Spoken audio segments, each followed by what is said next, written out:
நட்டா வந்த நிகழ்ச்சி தொடங்குவதற்கு முன்பாக அந்த வந்த இடத்துல ஒரு மையக்குழு கூட்டம் நடத்திடலாம். ஏன்னா அகில இந்திய தலைவர் வருகிறார். வந்தபோது அவர் நிகழ்ச்சி முடிச்சுட்டு வேலூர் பொற்கோயில் தரிசனத்துக்கு போயிருக்கார். முடிச்சுட்டு அப்படியே கிளம்புறார். ஸோ வந்த இடத்துல ஒரு மையக்குழு கூட்டம் நடத்தி விட்டால் அது ஒரு கட்சி சம்பிரதாயமாக இருக்கும்னு சொல்லி ஏற்பாடு செஞ்சுட்டாங்க. அங்கே எஸ்ஆர்எம் பல்கலை பக்கத்துலேயே அந்த எஸ்ஆர்எம் பல்கலைக்கழகத்துக்கு சொந்தமான ஒரு ஹோட்டல் இருக்குது, நட்சத்திர ஹோட்டல். அந்த ஹோட்டலில் தான் அந்த மையக்குழு கூட்டம். அந்த குழு கூட்டத்தில் தான் நயினார் முதன்முறை தலைவரான பிறகு ஒரு மாநில நிர்வாகிகள் கலந்து கொள்கிற கூட்டம். எச் ராஜா கலந்துக்கிட்டார், பொன்னார் கலந்துக்கிட்டார், வானதி சீனிவாசன், தமிழிசை சவுந்தரன் எல்லாம் கலந்துக்கிட்டாங்க. அண்ணாமலை ஏன் கலந்துக்கல? இந்த கேள்வி பாஜக தொண்டர்கள் மத்தியில் அதிகமாக எழுந்தது. காரணம் இல்லை, வந்துட்டார் அவர் அமெரிக்காலேருந்து வந்துட்டார். அமெரிக்காலேருந்து பெங்களூரில் லேண்ட் ஆகிட்டார். லேண்ட் ஆகிட்டு சென்னைக்கு வரல.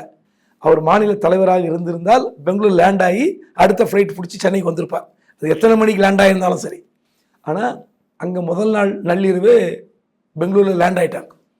விமானம் இறங்கி வீட்டுக்கு போய் ஓய்வு எடுக்கிறார். எல்லாரும் கேட்குறாங்க அண்ணாமலை ஏன் வரலன்னு.